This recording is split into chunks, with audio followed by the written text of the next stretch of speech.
राष्ट्रवादी काँग्रेस पार्टीचे सर्व प्रमुख पदाधिकारी आणि कार्यकर्ते, मी आजच्या या पत्रकार परिषदेच्या साठी उपस्थित असलेल्या सर्वच मान्यवरांचं मनापासून स्वागत करतो, त्यांना मनापासून धन्यवाद देतो। आपल्या सर्वांना माहीत आहे या पत्रकार परिषदेचं मुख्य कारण आपल्याला सर्वांना ज्ञात आहे। कर्जत तालुक्यामध्ये वारंवार होत असलेल्या अधिकारी असेल, सर्व प्रशासकीय अधिकारी असतील, यांच्यावर कशा पद्धतीने कर्जत खालापूरचे आमदार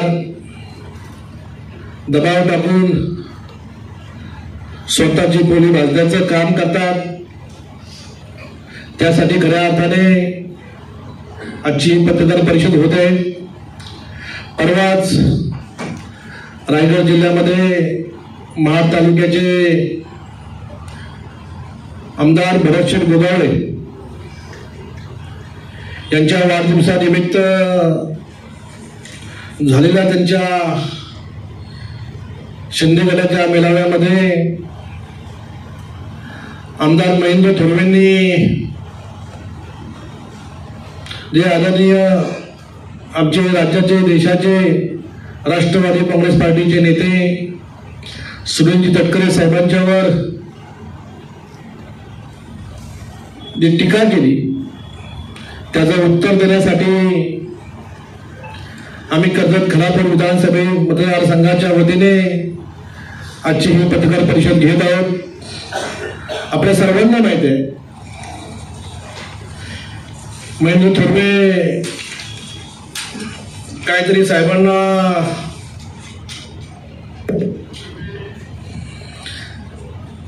त्यांच्यावर एक डायलॉग बाजी केली, काय जिंदगी जिंदा दिली का नाम है, फक्त आपण वाचून जायचं आणि आदरणीय तटकरे साहेबांसारख्या मोठ्या नेत्यावर टीका केली की आपलं नाव मीडियामध्ये येतं, आपला फोटो मीडियामध्ये येतं आणि आपण चर्चेत राहतो। आणि आदरणीय तटकरे साहेबांसारख्या एक देशाच्या नेत्यावर टीका केली की आपला महिनाभराचा प्रचार आणि प्रसार होतो, यासाठी महेंद्र थोरवे काहीतरी चुकीच्या पद्धतीने टीका करत असतात। आदरणीय तटकरे साहेबांनी फक्त नॅपकिनच ओढला तर यांची जिल्ह्यामध्ये धावपळ उडाली, आपण सर्वांनी बघितले असेल। आताची सुरुवात फक्त हातरुमाल आणि नॅपकिन पासूनच झाले, तर यांना जिल्ह्यामध्ये पंथी भोळी थोडी झाली हे आपण सर्वांनी बघितलंय। तटकरे साहेब म्हणजे देशाचं नेतृत्व आहे, त्यांचा आवाज संसदेमध्ये देशामध्ये कशा पद्धतीने आपल्याला संसदीय काम असेल, विकास कामांच्या बाबतीत असेल, तटकरे साहेबांचं मागचं आपण जर संसदेमधलं भाषण पाहिलं असेल तर त्या भाषणाची दखल पूर्ण देशाने सुद्धा घेतली, हे आपण सर्वांनी बघितलेलं आहे। आदरणीय तटकरे साहेब म्हणजे या देशाचं, या महाराष्ट्राचं आणि या जिल्ह्याचं एक चांगलं नेतृत्व आहे। रायगड जिल्ह्यामध्ये जो खऱ्या अर्थाने जो विकास झाला असेल, तो विकास कोणी केला, कसा केला, हे जर आपण पाहिलं तर तटकरे साहेबांचं नाव प्रामुख्याने एक नंबरचं जिल्ह्यामध्ये असेल असं मी या ठिकाणी म्हणतो।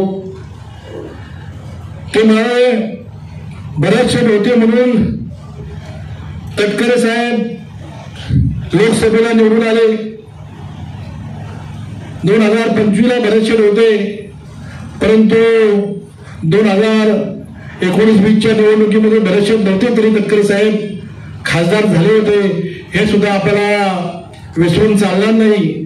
कारण आपण जर बघितलं असेल 2025 मध्ये तटकरे साहेबांना महाड मतदारसंघामधून 3000चा काहीतरी आघाडी मिळाली आणि बरेच शेतला 25,000 मताने आदरणीय तटकरे साहेबांनी निवडून आणलं, हे सुद्धा आपण विसरता कामा नये. आपण हे बघितलं. त्यामध्ये थोरवे मला बोलले की भरत शेठ हे छत्रपती शिवाजी महाराजांचे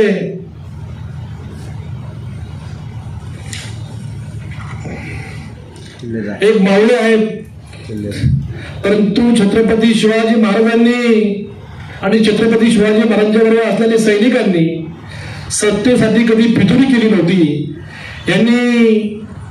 यांची जर आपण फितुरी बघितली तर आज खऱ्या अर्थाने बाळासाहेब ठाकरे असते तर रायगड जिल्ह्याचे टकमक टोक आहे, त्या टकमक टोकावरून मिळून येणार खऱ्या अर्थाने यांचा कडिवट केला असता, हे सुद्धा यांनी विसरता कामा नये. आपण हे सुद्धा लक्षात ठेवणं गरजेचं आहे.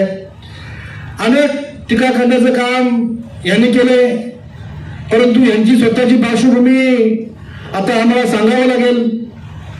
तालुक्यामध्ये यांची परिस्थिती काय, या मतदारसंघामध्ये या 6 वर्षामध्ये घडलेली परिस्थिती जर आम्ही सांगितली तर आपल्या जिल्ह्यात नव्हे, महाराष्ट्रात नव्हे तर देशामध्ये सुद्धा आपण मागच्या वेळी काय कराड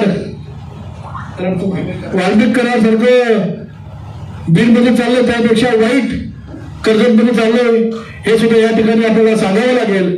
आपण मागच्या वेळी बघितलं नेरळमध्ये भर बाजारामध्ये थोरवेंच्या कार्यकर्त्याने एका कार्यकर्त्याला कशा पद्धतीने मारझोड केली, त्याच पद्धतीने थोरवेंच्या कार्यकर्त्यांनी थोरवेंच्या सांगण्यावरून माथेरानचे नगराध्यक्षा त्यांच्या पतीवर आपल्या ऑफिस समोर म्हणजे रॉयल गार्डन समोर कशा पद्धतीने हल्ला चढवला. जेव्हा जे नगराध्यक्षांचे पती होते ते थोरवेंचं नाव सांगत होते, त्यांच्यावर सुद्धा पोलिसांच्यावर दबाव आणून त्याचं त्या केसमध्ये नाव नाही घेतल्यामुळे त्यांनी सुद्धा कोर्टामध्ये एक प्रायव्हेट केस दाखल केली. थोरवेंचं या केसमध्ये नाव घ्यावं, ते सुद्धा कोर्टामधून चौकशी चालू आहे. म्हणजे कर्जतमध्ये ज्या वाईट घटना ज्या घडतात त्यामध्ये मधल्या काळामध्ये बघितलं असेल कर्जत पंचायत समितीचे उपसभापती पंढरी राऊत यांचं पाय मोडण्याचं काम 307 जो गुन्हा झाला होता त्यामध्ये सुद्धा थोरवेच आरोपी होते आणि त्याच्याच कार्यकर्त्याने त्याच्याच सांगण्यावरून त्यांना मारलं होतं. त्या केसमध्ये सुद्धा थोरवे आरोपी होते आणि आज सुद्धा ती केस कोर्टामध्ये प्रलंबित आहे. त्याची सुद्धा कधीही त्यांच्या विरुद्ध केसला सजा लागू शकते, हे सुद्धा आपण विसरता कामा नये. कर्जतमध्ये जे पोलीस स्टेशन आहेत त्यामध्ये कर्जत पोलीस स्टेशन असेल, खालापूर पोलीस स्टेशन असेल, खोपोली पोलीस स्टेशन असेल, माथेरान पोलीस स्टेशन असेल, नेरळ पोलीस स्टेशन असेल, या पोलीस स्टेशनमध्ये सुद्धा पोलिसांच्यावर दबाव टाकून वेगवेगळ्या पद्धतीने त्यांना दाबण्याचं काम सुरू आहे. त्यांना चुकीच्या पद्धतीने त्यांच्यावर दबाव टाकतात. मी बोलत नाही तर मी माहितीच्या अधिकाराखाली पोलिसांची एक गुप्त स्टेशन डायरी असते, त्या स्टेशन डायरीच्या मी सर्व पोलीस स्टेशनच्या एंट्र्या काढल्यात. त्या एंट्र्यामध्ये सरळ सरळ पोलिसांनी सांगितलेलं आहे, त्यामध्ये कर्जत पोलीस स्टेशनचे PI भोर साहेब आहेत. ते भोर साहेब म्हणतात आमदार महेंद्र थोरवे यांनी फोन करून सावेले येथील परस्पर विरोधी दंगलीतील गुन्ह्याचा तपास बरोबर नाही, महत्वाच्या दोन्ही आरोपींना तुम्ही अटक करत नाहीत असे बोलून दबाव आणत होते. तेव्हापासून ते निष्पन्न होईल तोपर्यंत अटक कारवाई केली जाईल असे आम्ही त्यांना समजावून सांगितलं, तरी मी सांगतो ते ऐकत नाहीत. विरोधात काम करता मी सर्वांना हायकोर्टात खेचील वरिष्ठांकडे तक्रार करेल असे बोलले. आमदार श्री महेंद्र थोरवे हे नेहमी राजकीय द्वेषातून नेहमी फोन करून सरकारी कामामध्ये हस्तक्षेप करतात व वरिष्ठांकडे तक्रार करतात असे सांगितले. त्याप्रमाणेच काम करावे अशी अपेक्षा बाळगतात. याची नोंद कर्जतची पोलीस PI भोर यांनी केलेली आहे. त्याच पद्धतीने विद्यमान दुसरी DYSP घेंडीकर साहेबांनी सुद्धा त्यांची अशा माझ्याकडे त्यांच्या सगळ्या पोलीस स्टेशनच्या स्टेशन डायरीच्या एंट्री आहेत. या गुप्त एंट्री असतात परंतु मी माहितीच्या अधिकाराखाली काढलेल्या आहेत. त्यामध्ये सुद्धा एक इथे आमच्याकडे DYSP घेंडीकर होते. त्या घेंडीकरांनी सुद्धा स्टेशन डायरीमध्ये एक एंट्री मारून ठेवलेली आहे. विद्यमान आमदार नेहमी फोन करून पोलीस स्टेशनच्या कामामध्ये हस्तक्षेप करतात व त्यांच्या मनाप्रमाणे सर्व कामे व्हावेत अशी अपेक्षा ठेवतात. आंदोलन करण्याच्या धमक्या देतात. वरील बाबतीमध्ये SP साहेबांना आम्ही फोनद्वारे कळवले आहे असेही त्यांनी त्यामध्ये एंट्री मारलेली आहे. त्याच पद्धतीने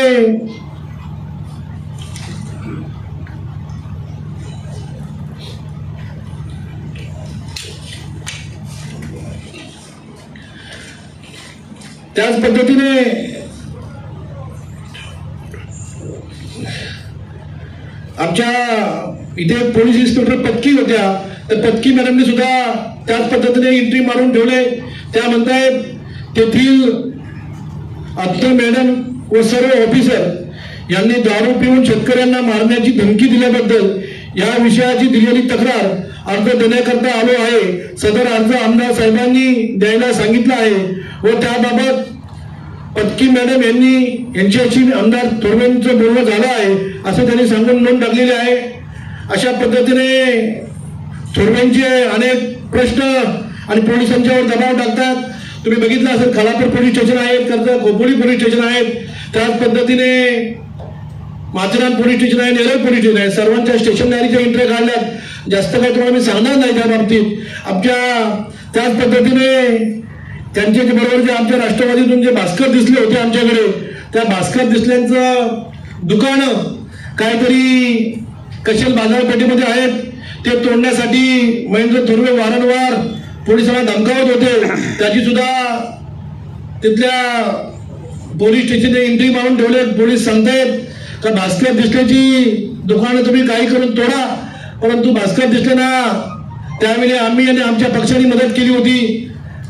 तरी सुद्धा भास्कर दिसले तर ठीक आहे, पण भास्कर दिसले ना काही करून त्याची दुकानं राहता कामा नाहीत यासाठी सुद्धा त्यांनी त्यांची पोलीस स्टेशनला त्या पद्धतीने एंट्री दिलेली आहे. त्याच पद्धतीने आमच्या शिंदे गटाचे त्यांचे कार्यकर्ते शरद हजारे आहेत. शरद हजारेंची काहीतरी गुन्हा दाखल काहीतरी वाद झाला होता. त्यांच्या विरुद्ध थोरवेंचे नातेवाईक होते. त्या थोरवेंच्या नातेवाईकांसाठी त्यांच्या पक्षाचा असलेला कार्यकर्ता शरद हजारे अनेक वर्ष त्यांच्याबरोबर काम करतोय. त्याला सुद्धा सेशन डायरीमध्ये त्यांची एक एंट्री आहे. त्यामध्ये कोणतरी जमदारे हवालदार होते. त्या हवालदारांनी सांगितलं साहेब असं नाही, तो शरद हजारे तुमचाच कार्यकर्ता आहे, तो बरोबर आहे, परंतु तुमचे नातेवाईक चुकीचे आहेत. त्यांनी अपशब्दामध्ये जी या सेशन डायरीमध्ये एंट्री मारले त्यामध्ये थोरवे साहेब त्याला असे बोलले की शरद हजारे तुमच्या जवळचा असेल तर त्याला तुम्ही सॉरी मी आता त्यांनी वापरलेला शब्द तुम्हाला फक्त ऐकून दाखवतो. आता ते मला त्यांनी लिहिलंय म्हणल्यावरती तुम्हाला मला बोलणं गरजेचं आहे, परंतु त्याचा तुम्ही मला काही अर्थ काढू नका. त्यामध्ये शरद हजारे तुमच्या जवळचा असेल तर तुम्ही त्याला चढून घ्या अशा पद्धतीने पोलिसांना सुद्धा तो धमकावतोय. अशी ही स्टेशन डायरीमध्ये एंट्री आहे. ही एंट्री सुद्धा अशा पद्धतीने कर्जत खालापूरचे आमदार त्यांच्यावर दबाव टाकून चुकीच्या पद्धतीने जर करत असतील तर आमच्या कर्जतमध्ये बीड नव्हे तर बिहारपेक्षा वाईट पद्धतीने आमच्या इथे गुन्हेगारी वृत्ती चालू आहे. आदरणीय तटकरे साहेबांच्यावरती टीका करतात. तटकरे साहेबांना काहीतरी चुकीच्या पद्धतीने टीका करून त्यांच्यावर चिखलफेक करण्याचं काम करतात. परंतु थोरवेंचं आम्ही निषेध करतो. त्यांनी सांगितलं का तटकरे साहेबांनी चुकीच्या पद्धतीने आणि जाहीरपणे या मतदारसंघामध्ये विधानसभेच्या निवडणुकीला उमेदवार उभा केला. जर तटकरे साहेबांनी जाहीरपणे उमेदवार जर उभा केला असता आणि तटकरे साहेबांनी जर राष्ट्रवादी काँग्रेस पार्टीला शीट सोडली असती आणि इथे मैत्रीपूर्ण लढत झाली असती तर आपलं काय झालं असतं हे सुद्धा या मतदारसंघामध्ये सर्व माझ्या बंधू भगिनींना ज्ञात आहे. कारण आपण बघितलं असेल प्रत्येक वेळी चुकीच्या पद्धतीने तटकरे साहेबांच्यावर चिखलफेक करायची. तटकरे साहेबांनी या मतदारसंघामध्ये मला तिकीट देता येऊ नये म्हणून त्यांनी आम्हाला जाहीरपणे सांगितलं का मला तुम्हाला तिकीट देता येणार नाही. मी एक महायुतीचा घटक आहे आणि महायुतीमध्ये काम करत असताना मी राष्ट्रवादी काँग्रेस पार्टीचा अध्यक्ष आहे. मला तुम्हाला तिकीट देता येणार नाही. आम्ही सर्वांनी पक्षाचे राजीनामा देऊन अपक्ष स्वरूपाची निवडणूक लढवली होती आणि त्या निवडणुकीमध्ये किती कमी मताने थोरवे निवडून आलेत हे आपल्याला माहिती आहे. मला जर पक्षाचं तिकीट असतं तर थोरवे आज या मतदारसंघाचे आमदार नसते. तटकरे साहेबांनी जर त्यावेळी मला मदत केली असती तर आज तटकरे साहेबांच्यावर जे टीका करतात तर टीका करण्याची संधी सुद्धा थोरवेंना मिळाली नसती. आपल्याला सर्वांना माहिती आहे का थोरवे कशा पद्धतीने चुकीच्या कामांना ताकद देण्याचं काम करतात. आज जर बघितलं तर प्रत्येक वर्षी पाऊस आला जून महिन्यामध्ये की गावामध्ये तालुक्यामध्ये 4-5 गावं आहेत. त्यामध्ये प्रामुख्याने जिल्ह्यामध्ये अति धोकादायक गाव म्हणजे सांगवी दरडग्रस्त म्हणून अति धोकादायक गाव शासनाने जाहीर केले. पावसाला आला की त्या गावामधून आम्हाला स्थलांतर करतात. त्या गावामध्ये आज बघितलं तर 100 ते 125 घरांची वस्ती आहे. परंतु त्या गावामध्ये प्रत्येक पावसाळ्यामध्ये गावातील लोकांना स्थलांतर करतात. त्यामध्ये पळसदरी असेल, त्याच पद्धतीने पाणी असेल, त्याच पद्धतीने अजून कुठेतरी कथितपणे गाव आहे. या गावांच्या मध्ये दरडग्रस्त अशी गावं जाहीर केल्यात. त्यासाठी मी अनेक वेळा प्रयत्न करून शासनाकडून सांगवी गावासाठी आणि बाकी गावांसाठी सुद्धा शासनाकडे आदरणीय कलेक्टर साहेबांच्या माध्यमातून शासनाकडे पाठवले. शासनाकडून तेव्हाचे मदत आणि प्रवासन मंत्री अनिलजी पाटील साहेबांच्या माध्यमातून त्या गावांची सर्वे झाली आणि सांगवी गावाला आदरणीय तटकरे साहेबांच्या माध्यमातून आदरणीय अजिताईंच्या माध्यमातून 30 कोटी रुपयाचा निधी प्राप्त करून दिला आणि त्यासाठी संरक्षण मंजूर झाली पाहिजे. त्या गावाचं संरक्षण झालं पाहिजे. मी त्यांच्याकडे आमच्या गावाचं पुनर्वसन करा अशी मागणी केली होती. परंतु त्या सांगवी गावाचा निधी माझ्या माध्यमातून आणि आदरणीय तटकरे साहेब अजिताईंच्या माध्यमातून मंजूर होतं हे यांना समजतात. आदरणीय महेंद्र थोरवेंनी एक पत्र दिलं. या पत्रामध्ये त्यांनी असं म्हटलं की या सांगवी गावाला जो निधी मंजूर झालाय तो निधी त्वरित कॅन्सल करावा आणि तो दुसऱ्या गावांना ट्रान्सफर करावा असं पत्र थोरवे साहेबांनी दिले. उद्या जर सांगवी गावामध्ये कुठल्याही प्रकारची हानी झाली, तिथे कुठल्याही प्रकारची दरड कोसळली, तिथे जर कुठल्याही माणसावर अन्याय झाला किंवा कुठल्याही माणसांच्यावर आकस्मिक पद्धतीने काही घडलं तर त्याला पूर्ण जबाबदार हे महेंद्र थोरवे असतील असं मी या ठिकाणी आज जाहीर सांगतो. कारण आपण बघतोय सांगवीमध्ये 2 वर्षापूर्वी एक साईडची दरड कोसळली, परंतु ती गावाकडे न कोसळता विरुद्ध साईडला कोसळली. त्यामुळे सांगवी गाव बचावलं. परंतु आज खऱ्या अर्थाने त्या गावामध्ये कधीही दुर्घटना होऊ शकते. यासाठी शासनाने त्वरित 30 कोटीचा निधी मंजूर करा आणि त्या मंजूर केलेल्या निधीसाठी तो निधी मंजूर होऊन त्याचं मला वाटतं प्रशासकीय मान्यता झाली. त्याचं टेंडर झालं, टेंडर ओपनिंग झालं. टेंडर ओपन झालं सुद्धा यांनी तक्रारी अर्ज केले का त्या गावाला तो निधीची आवश्यकता नाही. परंतु उद्या जर काय घडलं की ते माझे आदिवासी बांधव मोठ्या प्रमाणात राहतात, त्या आदिवासी बाबतीत अजून काही दुर्घटना घडली किंवा एखाद्या गावातील बाबतीत एखादी दुर्घटना घडली तर त्या दुर्घटनेमध्ये जो काही विषय होईल त्याच्यावर स्थानिक प्रशासन आणि महेंद्र थोरवे जबाबदार असतील असं या ठिकाणी मी जाहीरपणे सांगतो. शरदजी, आपण थोडं लेट झाला. तुमच्या बाबतीत सुद्धा माझी एक तक्रार झाली होती. मी माहितीच्या अधिकाराखाली एक अर्ज केला होता. त्या स्टेशन डायरीमध्ये मी परत त्याची तुम्ही आता आले पण तुम्हाला दाखवतो. त्या स्टेशन डायरीमध्ये एंट्री आहे, ती पोलिसांची गोपनीय स्टेशन डायरी असते. त्या स्टेशन डायरीवर अशी एंट्री आहे, मी मगाशी त्यांची माफी मागून त्यांना वाचून दाखवलं. शरदजी, त्यांनी सांगितलं बाबा शरदजींचं म्हणणं बरोबर आहे आणि तुमचे जे नातेवाईक आहेत एक चुकीच्या पद्धतीने तक्रार करू पाहतात, परंतु ते जर महेंद्र थोरवे त्यांना म्हणले पोलिसांना, त्या जमणाऱ्या हवालदाराला, का जर शरदजी बरोबर असेल तर त्याला तुम्ही चढून घ्या. अशा पद्धतीने स्टेशन डायरीला एंट्री आहे. हे सुद्धा तुम्हाला माहिती असणं गरजेचं आहे. अशा स्टेशन डायरीमधल्या एंट्र्या माझ्याकडे आहेत. अशी गुन्हेगारी वृत्तीचे आमदार तुमच्या काळात तुम्ही निवडून दिलेत, ते केलेले जर आपण बघितलं असेल तर आपल्याला अशा जर लोक असतील आणि असा जर लोकांच्यावर अन्याय होणार असेल तर तालुक्याच्या लोकांनी न्याय कोणाकडे मागायचा, हा सुद्धा प्रश्न आपल्या सर्वांच्या माध्यमातून आणि माझ्या पत्रकार बंधू भगिनींच्या माध्यमातून या ठिकाणी मागणं गरजेचं आहे.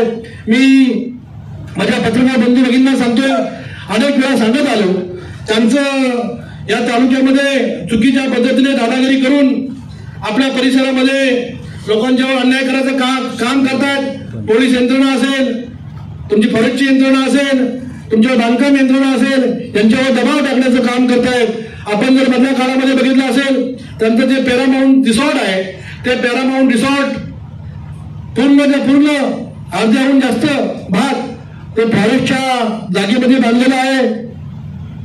मागच्या काळामध्ये फॉरेस्टचे डीएफओ राहुलजी पाटील साहेबांनी त्याची सर्वे करण्यासाठी कर्जत टीआरआरला एक पत्र दिलं होतं का ह्या जागेची नोंदणी करून घ्या. तेव्हा सुद्धा कर्जत टीआरआर ऑफिसला यांचा दबावाचा फोन देऊन तो अर्ज निकाली काढण्याचं काम या या ऑफिसमधून झालेलं आहे. त्याची सुद्धा चौकशी करणं गरजेचं आहे.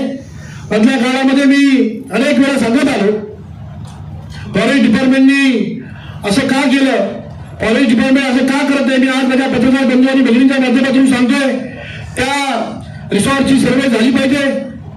मी फॉरेस्ट डिपार्टमेंट सुद्धा आपल्या माध्यमातून एक विनंती करणार आहे तर त्या रिसॉर्टची सर्वे करावी आणि जर ते फॉरेस्टमध्ये असेल तर त्याच्यावर कारवाई झाली पाहिजे. त्याच पद्धतीने त्यांचे बंधू मनोहर थोरवे यांनी सुद्धा सुंदर नावाचं एक रिसॉर्ट बांधलेलं आहे. त्या रिसॉर्टचं नाव सुंदर रिसॉर्ट आहे. ते पूर्ण गुरुचंदीच्या जागेमध्ये आहे. त्यांनी सुद्धा मी आपले जिल्हा परिषदेचे मुख्य अधिकारी असतील, कर्जत पंचायत समितीचे बीडीओ असतील, त्यांच्या ग्रामपंचायतीचे सरपंच आणि ग्रामसेवक असतील, यांनी ती रिसॉर्ट कोणाच्या जागेमध्ये आहे, ते गुरुचंदीमध्ये आहे की नाही, त्याची सुद्धा सर्वे झाली पाहिजे, त्याची सुद्धा मोजणी झाली पाहिजे. यासाठी मी आज पत्रकार परिषदेच्या माध्यमातून त्यांना सांगू इच्छितो. असे अनेक अन्याय त्यांनी केलेले आहेत. त्यांचा स्वतःचा जो बंगला आहे, त्या बंगल्याच्या समोरचं जे ग्रामपंचायतचं तलाव आहे, तो तलाव सुद्धा त्यांनी स्वतःच्या बंगल्याच्या कंपाऊंडच्या आतमध्ये घेतलेला आहे. त्यांच्या बंगल्याचा व्ह्यू आणण्यासाठी तर ग्रामपंचायतचा असलेला तलाव त्यांनी ताब्यामध्ये घेतले. ते सुद्धा इथले बीडीओ असतील, मुख्य अधिकारी जिल्हा परिषद यांना सुद्धा मी विनंती करतो, त्यांनी सुद्धा लवकरात लवकर चौकशी होणं गरजेचं आहे. त्यांनी जो कर्जत तालुक्यामध्ये अन्याय माजवलाय, लोकांच्यावर चुकीच्या पद्धतीने दमदाटी करण्याचं काम चालू आहे, ते कुठेतरी थांबणं गरजेचं आहे. यासाठी मी आज पत्रकार परिषद घेतलेली आहे. आपण सर्वांनी बघितलं असेल का त्यांनी अनेक गोष्टीमध्ये सांगितलं. तटकरे साहेबांच्या बाबतीमध्ये ते बोलले, तटकरे साहेबांची उलटी गिनती सुरू आहे. तटकरे साहेबांनी अनेकांची उलटी गिनती सुरू असताना ती सुलटी करून दाखवली, त्यांची सुलटी गिनती सुरू असताना अनेकांची ती उलटी गिनती केलेली आहे. आपण सुद्धा ती गोष्टीची घाबरण्याची गरज नाही. आपण जे म्हणताय बरेच होते म्हणून तटकरे साहेब खासदार झाले. मी आज त्याला सांगू इच्छितो, एक 19 आणि 20 लोकसभेमध्ये तुम्ही त्यांच्या बरोबर नव्हतात तेव्हा सुद्धा तटकरे साहेब खासदार झाले होते, परंतु तटकरे साहेबांनी जर ठरवलं तर पुढच्या काळामध्ये तुम्ही आमदार होतात की नाही हे सुद्धा आपल्याला आपल्यासमोर मोठा एक प्रसंग तयार होईल. आपण जे जे वाक्य उच्चारलेत त्याचं उत्तर तुम्हाला जनता देईल हे सुद्धा या ठिकाणी मी सांगू इच्छितो. आपण बघितलं असतं तर तटकरे साहेबांनी त्यावेळी आमचं जर ऐकलं असतं आणि तटकरे साहेबांनी जर आम्हाला खऱ्या अर्थाने घड्याळ चिन्हावर ही निवडणूक लढवण्यासाठी संधी दिली असती तर तुम्ही आमदार काय तुमची काय परिस्थिती झाली असती हे तुम्हालाच माहित नाही. 6 वर्षामध्ये कर्जत तालुक्यामध्ये चुकीच्या पद्धतीने लोकांच्यावर अन्याय होतात, अत्याचार होतात ते आपल्याला सर्वांना माहिती आहे. आज जास्त काय मी बोलणार नाही कारण अजून बरेच माझ्याकडून 200हून अधिक स्टेशनदारीच्या एंट्री आहेत. त्या स्टेशनदारीच्या एंट्र्या मी जर जाहीर केला तर थोरवे साहेबांना त्या मतदारसंघामध्ये तोंड दाखवण्याची सुद्धा जागा राहणार नाही. अशा पद्धतीने अशा स्टेशनच्या एंट्री आहेत. कुठल्या पोलिसांना काय बोललेत, कुठल्या तहसीलदाराला काय बोलत, तुम्ही ऑफिशियल माहितीच्या अधिकाराखाली असलेला इंटरेस्ट फक्त मी तुम्हाला दाखवतोय आणि त्या माध्यमातून आपल्याला आपल्या समोर जो जी सगळी सांगितलंय हे तुम्हाला पूर्ण अगदी तुम्हाला पूर्ण सेट देणार आहे. तर तुम्ही सर्वांनी त्याची तपासणी करून त्या त्या विभागाला त्याची विचारणा करणं गरजेचं आहे. मतदारसंघामध्ये जो अन्याय चाललाय, जो आमचा रोजगाराचा विषय आहे, आज थोरवे साहेबांनी सांगावं या तालुक्यामध्ये स्वतः गुन्हेगार आहेत, स्वतः गुन्हेगार असून अनेक गुन्हेगार तयार करतात. आपल्या तालुक्यामध्ये वेगवेगळ्या प्रकारची दहशत तयार करतात. आज त्यांनी सांगावं आपल्या तालुक्यामध्ये इतकी मोठी MIDC आहे, मतदारसंघामध्ये इतकी मोठी MIDC आहे, मी ह्या 25 पोरांना किंवा या 25 युवकांना मी रोजगार दिला, त्यांना मी परमनंट केलं. असं कुठल्याही पद्धतीचं त्यांनी एखादं उदाहरण या मतदारसंघाला दाखवायचं. फक्त लोकांच्याकडून टक्केवारी घ्यायची, लोकांच्या कामामध्ये विकास कामामध्ये अडथळे आणायचे. तुम्ही मंजूर करून आणलेली कामे तुम्हीच करायची आणि महायुतीमध्ये आम्ही सुद्धा आहेत.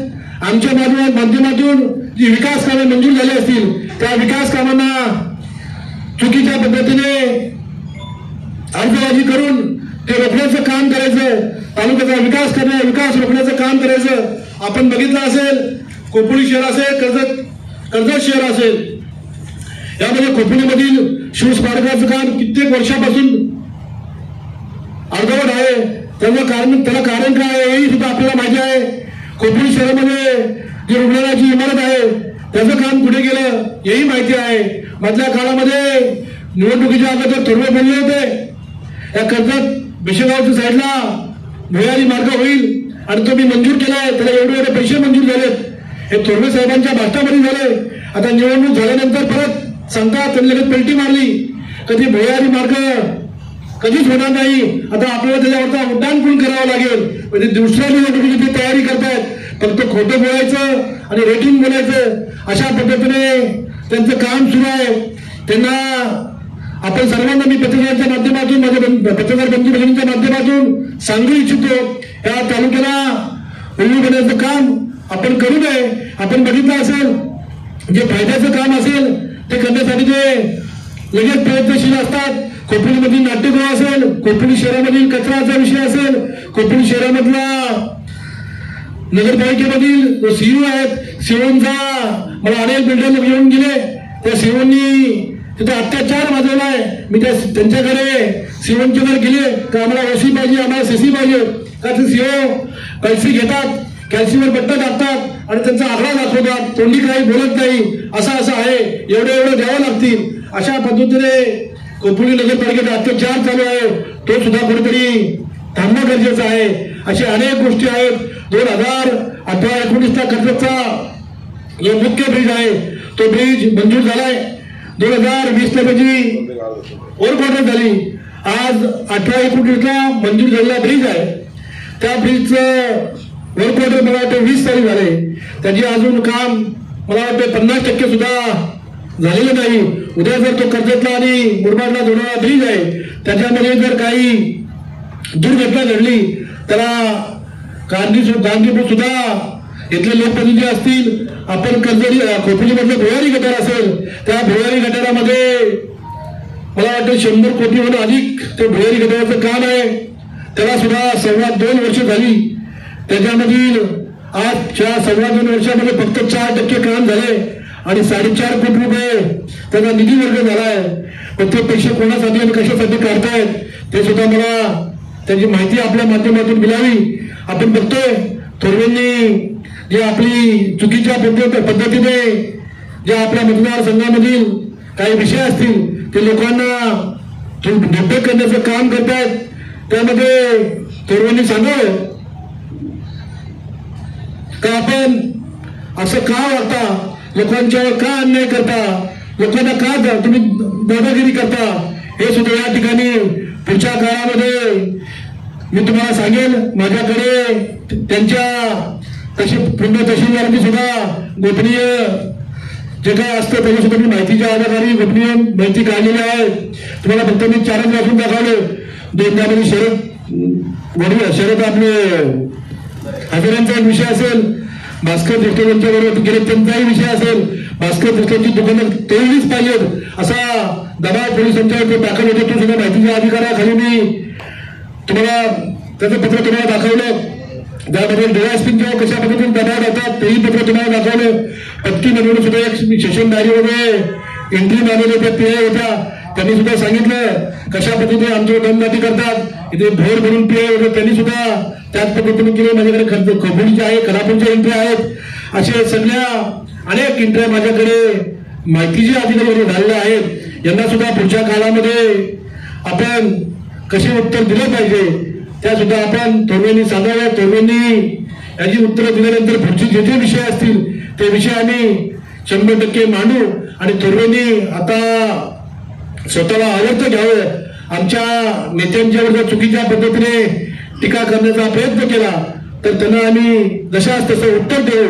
आणि आमच्या राष्ट्रवादी काँग्रेस पार्टीच्या माध्यमातून थोरवे शिंदे गटाच्या शिवसेनेच्या आंदोलनाचा आम्ही जाहीर निषेध करतो. त्यांनी पुन्हा जर आमच्या वाट्याला गेलं तर त्यांना आम्ही ते ज्या शब्दात बोलतील त्याच्यापेक्षा कडव्या शब्दामध्ये त्याचं उत्तर देऊ असं या ठिकाणी आपल्या सर्वांना सांगतो. त्याच पद्धतीने आपण सर्वजण या पत्रकार परिषदेत उपस्थित राहिले त्यांचं सर्वांना मनापासून धन्यवाद देतो. आता आमचे सर्व नेते मंडळी आहेत हे सुद्धा या विषयावर